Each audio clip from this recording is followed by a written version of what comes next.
Okay, so yeah, I guess I was a little wrong on when I thought the Cardfight Vanguard Banlist English version was going to come out. As instead of coming out Tuesday, it came out this current Friday at the time of recording.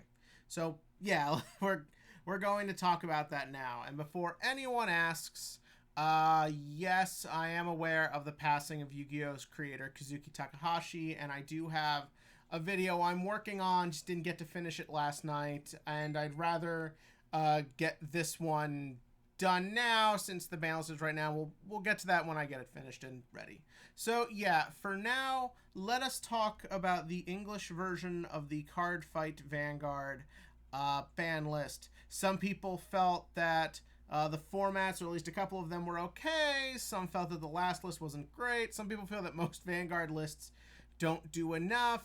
And this list is it's certainly something. Let's begin. So first up, we have the bit of things that were hit in Japan from last week. I hinted at my thoughts a little about that in the Vanguard video.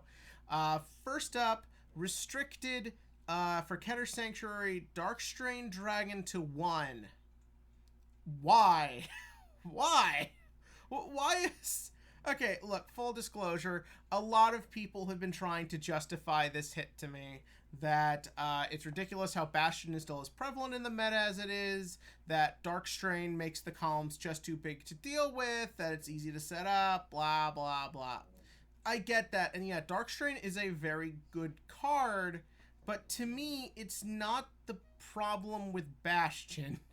The problem with Bastion is that it does what it does very well, and to me there are other things that would hit that deck better. Stuff like Alden to 1 perhaps, or a Lagriel to 1. Just these cards that just enable extreme drawing, huge columns, better chances for over triggers.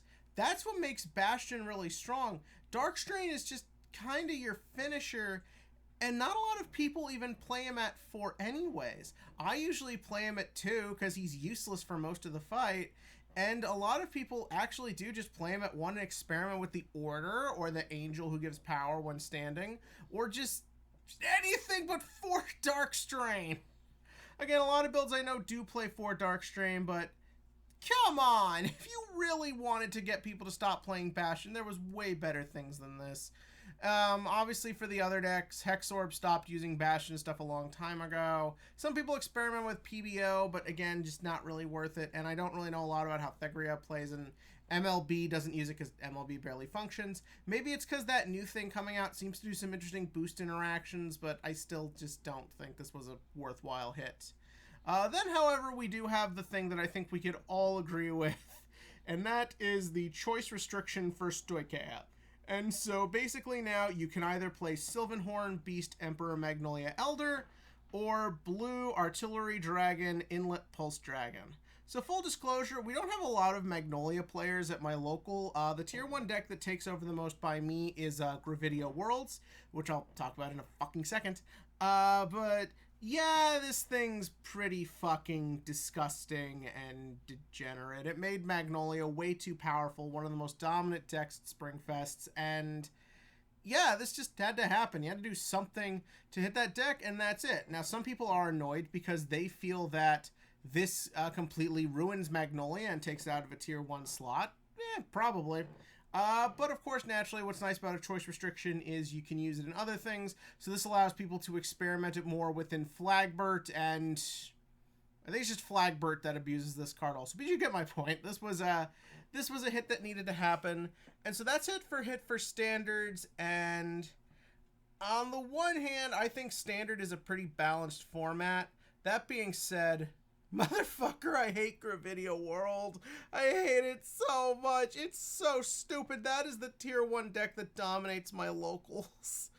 Oh god, the whole logic to Gravidia is supposed to be that it's okay, you have to play mostly orders, so that affects how many units they can play and how much attack power they have. Oh, we'll just play fucking token generation. It's fine. It's fine. This is totally okay. Fuck you.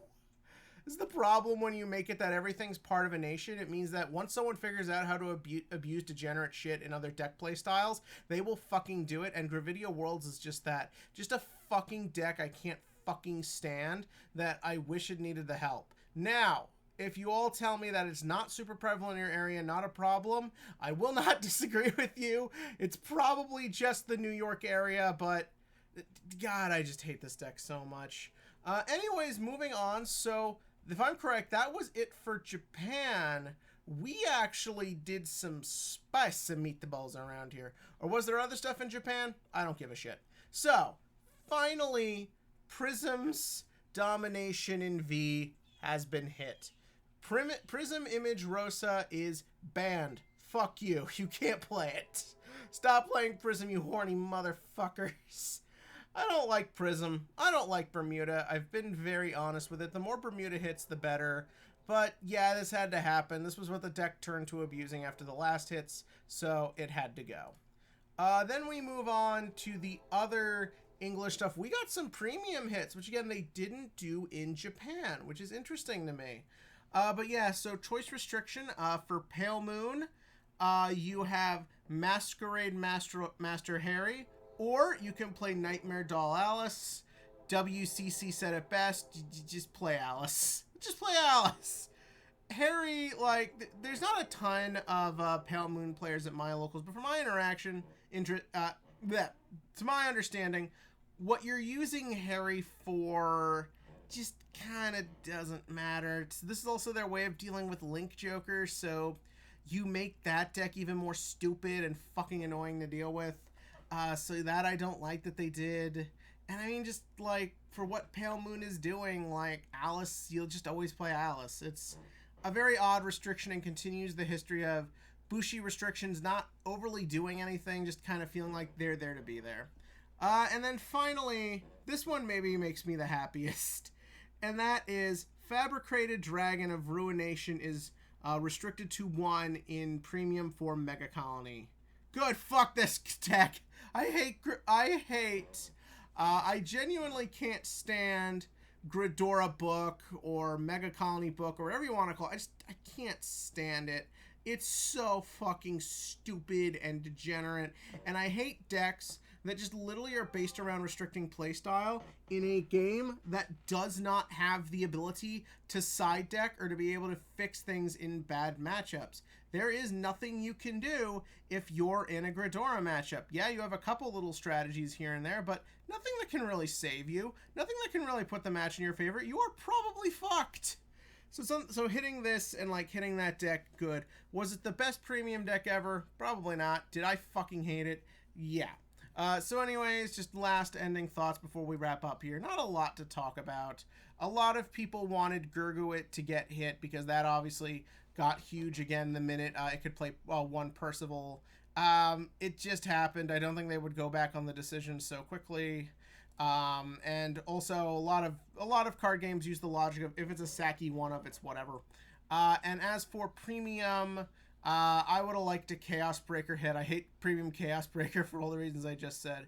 But now that we're through my personal petty wants, this ban list as a whole exists. It's fine. It takes care of 2 big problems, better than the fucking Japanese format. Jesus. But yeah, all in all, I don't know if this really fixes a lot of people's issues, but it does a little bit. But again, I don't know how much it really changes tierings as much, except for like with Mega Colony and Neo Nectar.